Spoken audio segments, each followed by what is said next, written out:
Egunon guztioi eta ongi etorri gaurko bozemailaren agerraldira. Gaurko gobernu kontseiluan 4 erabaki 4 gai jorratu ditugu eta horiekin hasi aurretik ohi bezala COVID-19 eraginez hildakoen senitartekoei gure doluminak adierazi nahi dizkiegu.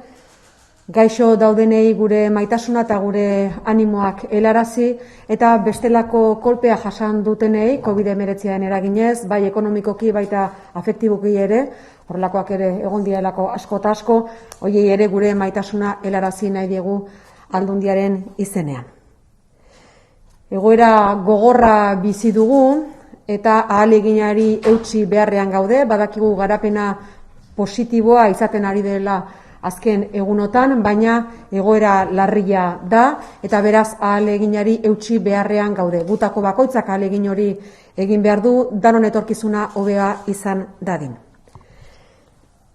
4 gai beraz, gaurkoan jorratu ditugunak, lehenengoak azaroaren 25arekin zerikusia du, bigarrenak Arantzazuko gizarte berrikuntzako laborategiarekin, hirugarrenak turismoa eta digitalizazioaren inguruan hartutako erabakia, eta laugarrenak gizarte politikako partea ohi bezala. Lehenengo gaia beraz, azaroak 25, dakizuenez bihar ospatzen da emakumeen aurkako indarkeria desagerrarazteko nazioarteko eguna, eta gaiarekin hasi aurretik mahai gainean jarri nahi nuke ezagutzen duzuen gertakaria, alegia gaur goizean gizonezko batek bere bikotea labanez eraso duela, emakumea larri dago ospitalean, eta beraz alde batetik gaitzespena adierazi nahi dugu Aldundi gisa, gaitzespen irmoena, eta bestetik noski emakumeari opa diogu lehenbailen osatu dadin. Beraz, bihar ospatzen dugun egun hau tamalez gure inguruan ohikoa dugun indarkeria matxista bat alde batera usteko da, mahai gainean jarri behar dugu behin eta berriro horrelakoak oraindik existitzen direla gure artean, giza eskubideen urraketarik zabalduenetako, iraunkorrenetako eta suntsitzaileetako bat delarik. Erakundea adierazpena onartu dugu beraz gaurkoan Aldundiaren izenean eta hainbat gauza jaso ditugu bertan, baina gogoan izan nahi nuke COVID-19 ondorioz hainbat eta hainbat emakumek bereziki egoera gogorra bizi izan dutela, bakardadea askotan erasotzailearekin pasa behar izan dutelako. Eta beraz, bakardadea eta isolamendua izan dira oso gogorrak emakume asko eta askorentzat. Guk konpromisoak hartu ditugu esparru honetan, ezin liteke bestela izan, eta besteak beste ikerketa bultzatzen jarraitu nahi dugu, informazioa bildu, informazioa jaso eta informazioa jakinarazi, sensibilizazio, prebentzio eta prestakuntza alorrean ere lanean jarraitu nahi dugu, arreta eredua hobetu, dimensio komunitarioa babestu, talde feministekin eta emakume taldekin ere lanean jarraitu nahi dugu, koordinazio hobe bat egon dadin, eta noski baita gainontzeko erakunde publikoekin ere. Hobekuntza sustatzeko baita arretari dagokionez. Indarkeria nioen bezala gure inguruan egunero ikusten dugu, mikromatxismotik hasita erasoraino danak indarkeria matxista dira eta horiek horrela identifikatu beharrean gaude. Gutako bakoitzak beraz konpromiso individuala eta kolektiboa hartu behar du, honi behin betiko muga jartzeko. Badakizute mobilizazioak deitzen direla urtero biharko egunez, baina oraingo honetan COVID-19 eraginez oso mugatuta daude guztiak, edozein kasutan Aldundiak bat egiten du deialdiekin, COVID-19 egokituta beharko dute danak ezarritako arauak eta murrizketak errespetatu daitezen. Horixe beraz lehenengo gaia, bigarrena Arantzazuko gizarte berrikuntza laborategia, dakizuenez abian jarri dugu irailean lehenengo diru laguntza onartu genuen gobernu kontseiluan laborategi honetarako, Aldundia lanean ari da etorkizunerako prestatzen, hainbat esparru identifikatuta genuzkan arlo honetan lan egiteko, etorkizunari begira Gipuzkoa prestatuta egoteko, Gipuzkoar danak prestatuta egoteko, eta oraingoan 280.000 euroko diru laguntza ematea erabaki dugu, laborategian behar zituzten baliabideak eta erosializateko eta espazioa bera egokitzeko. Erakunde honek konpromiso irmoa hartu du laborategi honekin, izan ere etorkizuna eraikitzen barruan hainbat eta hainbat egitasmo aurrera eramaten ari gara, baina bazegoen espazio bat landu beharra zegoen eta sekulako potentzialitatea daukana, eta hori hain justu Arantzazu zen bere simbolismoagatik eta baita jende asko erakartzen dula bestela. Iruditzen zitzaigun etorkizunari begira jendearen parte hartzea bermatzeko eta sustatzeko leku aproposa zela, eta beraz erronka nagusi horiei aurre egiteko bizikidetza eta bestelako ingurumena, gizarte gintza aldatzeko asmo horretan espazio ezin hobea zela herritarren partaidetza sustatzeko. Hor dakizuenez elkarlanean dihardugu, alde batetik Oñatiko udalarekin, baita EHU Deustoko Unibertsitatea eta Mondragon Unibertsitatearekin, Mondragon Korporazioarekin, Kutxa Fondazioarekin eta beste hainbat eragilerekin. Beraz, topagune honi ematen diogu indarra gaurko erabaki honekin, bertako baliabideak martxan jarri daitezen. Hirugarren gaia gaurkoan onartu duguna, turismoa eta digitalizazioa. COVID-19ak gurean egin du pauso nabarmen bat, eta gutako bakoitzaren bizitza erabat aldatu du, hankaz gora jarri du besteak beste turismoa bera, digitalizazioaren aroan geunden, baina prozesu horiek guztiak bizkortu egin ditu COVID-19ak. Turismoko arloan ikusten genuen apartamentuetan bazegoelako gabezia nabarmen bat, alegia etxe bizitzak iriki eta ixteko beharrezkoa zen norbaitekin harreman bat eukitzea, eta beraz hor proiektu piloto bat abian jarri dugu, ez politikoa, baizik eta proiektu piloto bat abian jarri dugu aparturerekin, alegia check-in eta check-out hori egiteko telefono mugikorraren bitartez, modu digitalean beraz, asko erraztuko duena eta inolako kontakturik behar izango ez duena. Proiektu hori abian jarriko dugu, beraz, aparturen eta gero gainotzeko apartamentuetan edatzeko aukera egongo da. Eta hor, 50.000 euroko diru laguntza egiten dugu proiektu pilotu hori aurrera abian jarri ahal izateko.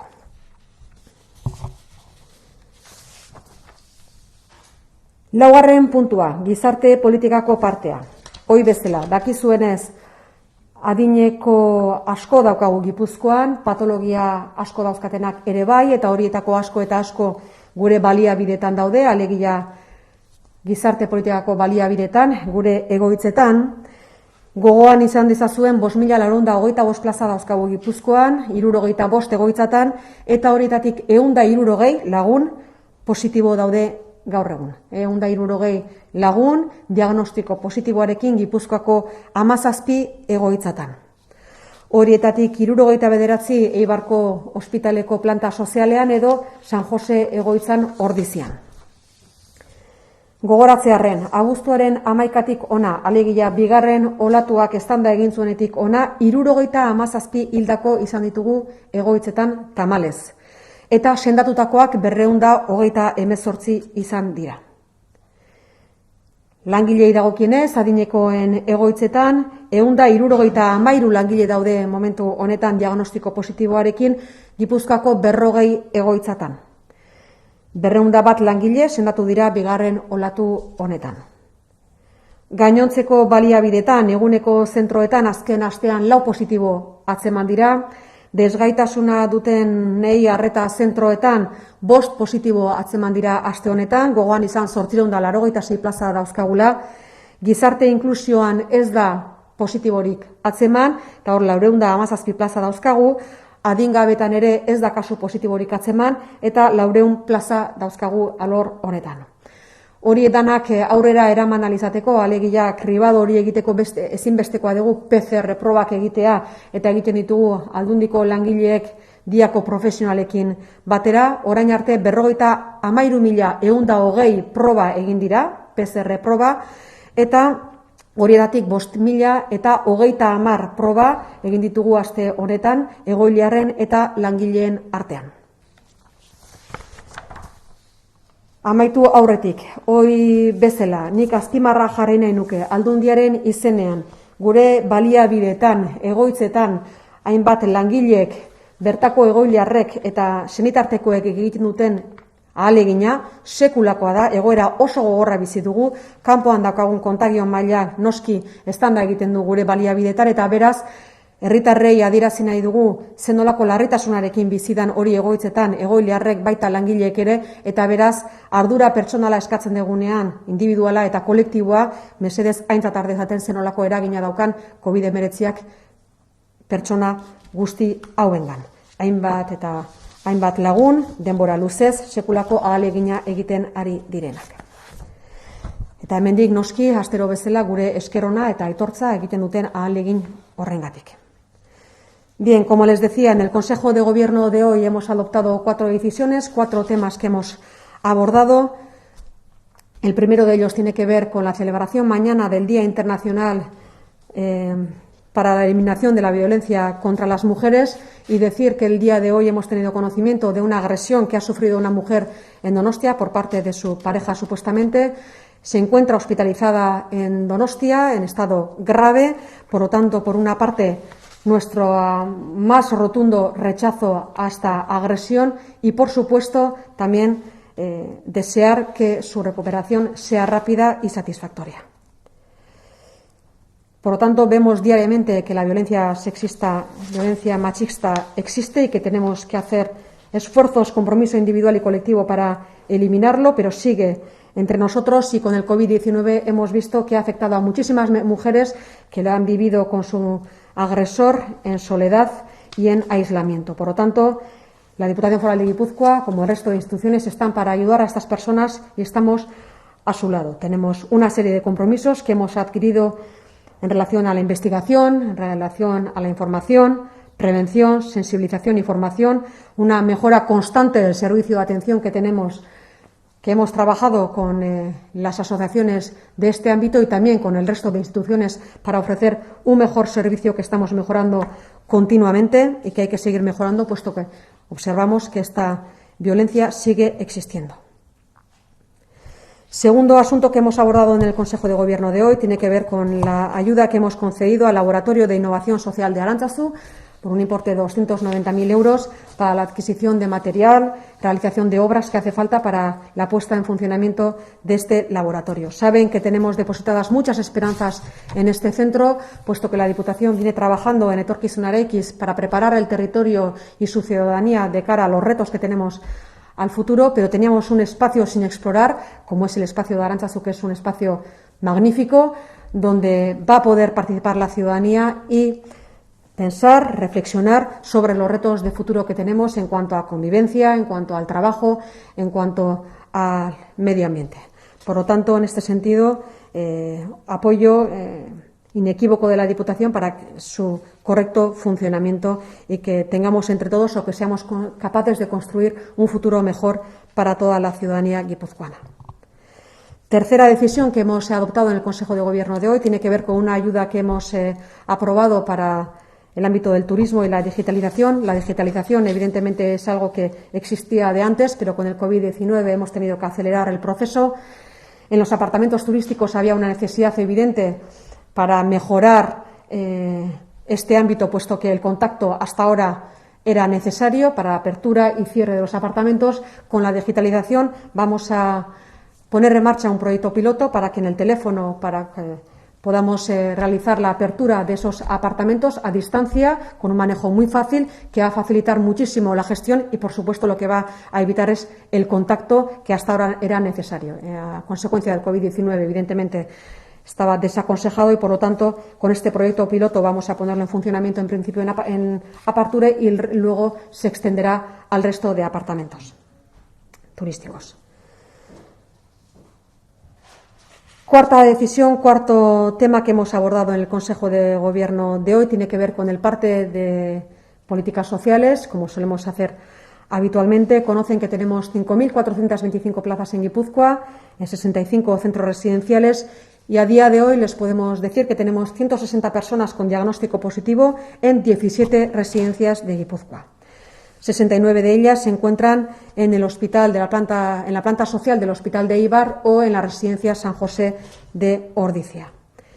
Desde el 11 de agosto, desde que irrumpe el COVID-19 por segunda vez con una oleada que todavía seguimos teniendo entre nosotros.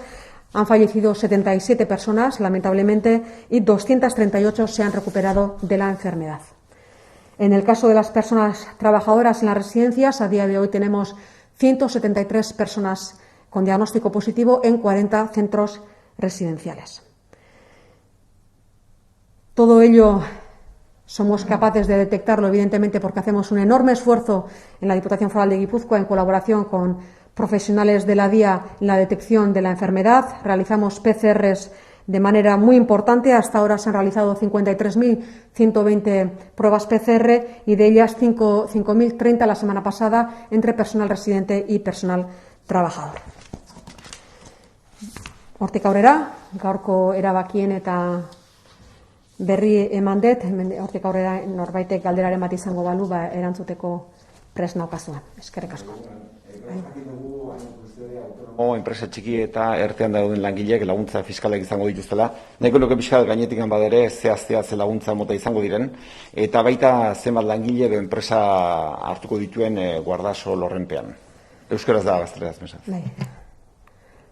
Nik balorazio bat egin nahi nuke, alegia oso momentu gogorra bizi dugu, eta hainbat autonomo enpresa txiki eta mikrok momentu oso latzak bizi dituzte.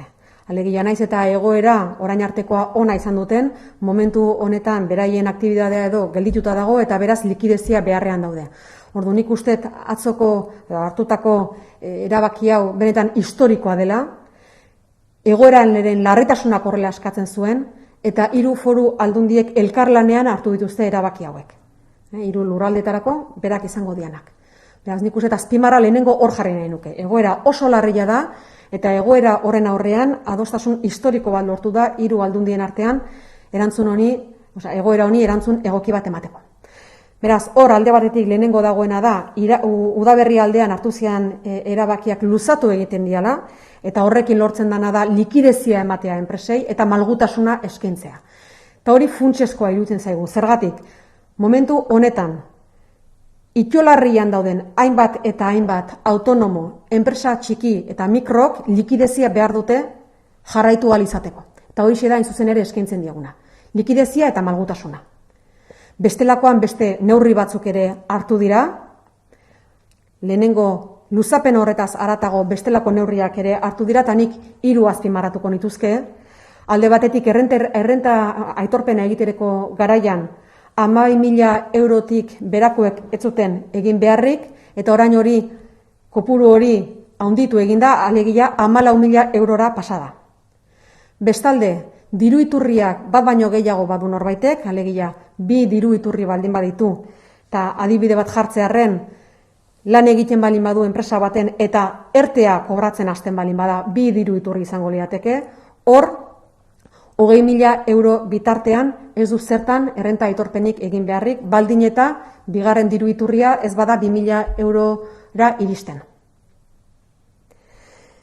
Eta 3. autonomoi dagokienez, 4. hiruhilekoa oraintxe ordaintzeko zeukaten, eta hori ez dute zertan ordaindu beharrik.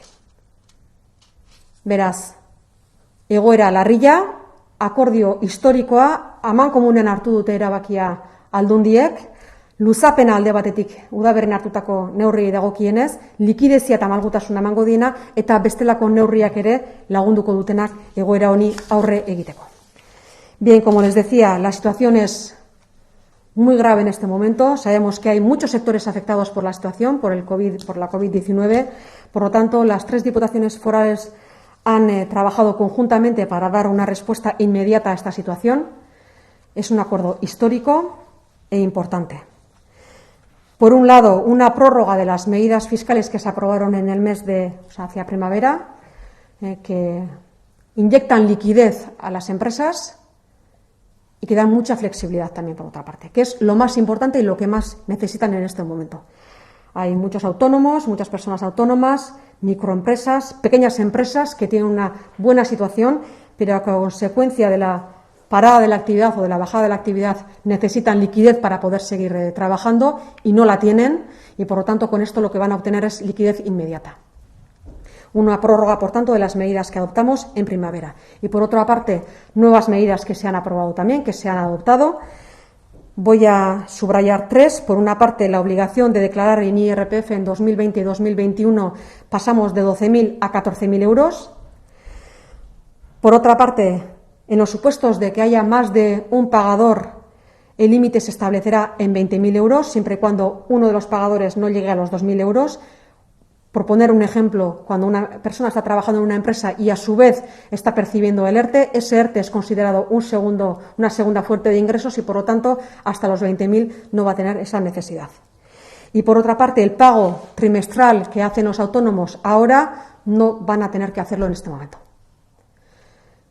Esas son las medidas que me gustaría subrayar. Por lo tanto, momento muy difícil, muchos sectores afectados y un acuerdo histórico que se ha adoptado por parte de las tres instituciones. Galdetu zu baitaren mesedez, zenbat persona hartuko lituzken horrek neurri sorta honek, edo zenbat enpresa, edo ez da kuantifikatuta dagoen Gipuzkoaren kasuan. Gobernu kontseilutik datorren astean pasako da, eta hor eragin ekonomikoa jakingo dugu. Edozein kasutan orain egin duguna da akordio hau lortu da, eta horrek argia emango die hainbat autonomo enpresa txiki eta mikroei, eta baina definizioa datorren astean Gobernu Kontseiluan hartutako erabakien egongo da. Eta hor egongo da memoria ekonomikoa zehaztasun gehiago emango duna. Baina kasu honetan neurri gehienak dira autonomo, mikro eta enpresa txikientzat. Alegia 50 langile baino gutxiago dituztenentzat. Hori zenbat diren ez dakigu, baina zailtasunak dituzten guztiek aukera edukiko dute neurri hauen bitartez likidezia, malgutasuna eta bestelako neurrietaz baliatzeko. Momentu honetan ez, memoria ekonomikoa datorren astean edukiko dugu. Eta horren berri emango dizuegu noski. Bestelakorik? Atzeratu egingo da, orain ordaintzekoa zena, atzeratu egingo da, beste momentu batean ordainduko dute. Horrekin ere, likidezia ematen zaien noski, dirua erabiltzeko moduan egongo dira. Bestelako galderarik? Bai. Bilakaera nola ikusten duzu, gizartean kutsatzea asko pizten ari dira, aurreko astean entzuten genuen oso kezkatuta zeundetela, zetorrena eta espero ziren desenlaze oso negatiboak, nola ikusten duzu momentu honetan? Ahaleginari eutsi egin bertzaiola. Guk aurreko astean eta okerrez balimanago duela 2 aste ere diputatu nagusia gainera beak horrela esaten zuen, alegia kanpoan gertatzen dena astebete 2 aste beranduago egoitzetara etortzen dela eta beraz oso kezkatuta geunden, bilakaera oso negatiboa zelako kanpoan eta horrek noski eragina izan du egoitzetan. Eta ikusi da, azkeneko egunetan zenbateaino sartu dan gaixotasuna egoitzetara. Kanpoko garapena positiboa denean egoitzetan ere nabaritzen da, baina momentu honetan ere, naiz eta bilakaera positiboa izan, momentu larria bizi dugu eta ahaleginari eutsi beharrean gaude. Bestelakorik? Bai? Bai, en las preguntas que hemos recibido por WhatsApp, Miquel del Diario Vasco hace la siguiente pregunta. ¿Cuál es la razón por la que las medidas fiscales anunciadas hoy por las haciendas forales se hayan hecho de forma coordinada? Porque hasta la fecha no había sido así. Pues precisamente lo que queremos poner en valor. Es decir, que un momento tan difícil como el actual, como no hemos conocido hasta ahora, requería una respuesta conjunta y coordinada. Por lo tanto, es el principal valor que tiene esta decisión que se ha adoptado en el día de hoy y que hemos dado a conocer. Aparte, evidentemente, del impacto de las medidas en sí, que son muy importantes, pero también queremos subrayar precisamente la coordinación entre todas las instituciones. El momento lo requería y así se ha hecho. Inés, de la cadena SER, pregunta lo siguiente. Uno de los sectores más afectados, el de la hostelería, ha insistido hoy en un plan integral para ellos. ¿Baraja la Diputación más medidas extra o específicas para este sector o considera que con lo ya aprobado hoy y anunciado es suficiente? COVID-19, bueno, en castellano. Desde que impactó la COVID-19 en Guipúzcoa, en nuestro país, hemos ido adoptando todo tipo de medidas para hacerle frente a esta enfermedad desde muchísimos ámbitos. De hecho, la prueba es que hoy mismo se han dado a conocer nuevas medidas. En función de la evolución de la enfermedad, evidentemente seguiremos adoptando nuevas siempre y cuando la situación así lo requiera. Hay muchos sectores afectados, no sabemos cuál va a ser la evolución de la enfermedad, por lo tanto, la Diputación Foral de Guipúzcoa, como hasta ahora va a estar ayudando a todas aquellas personas, a todas aquellas empresas que lo necesiten, ahora lo ha hecho y también lo hará en el futuro, pero no podemos saber de antemano cuál va a ser esa evolución. Esperemos que sea mejor, pero en cualquier caso la Diputación ha estado adoptando y sigue adoptando hoy mismo también, y lo hará en el futuro si hace falta, medidas para apoyar a sectores y personas desfavorecidas. Besteik? Ez. Honekin bukatuko nuke beraz, guztioi eskerrak emanez.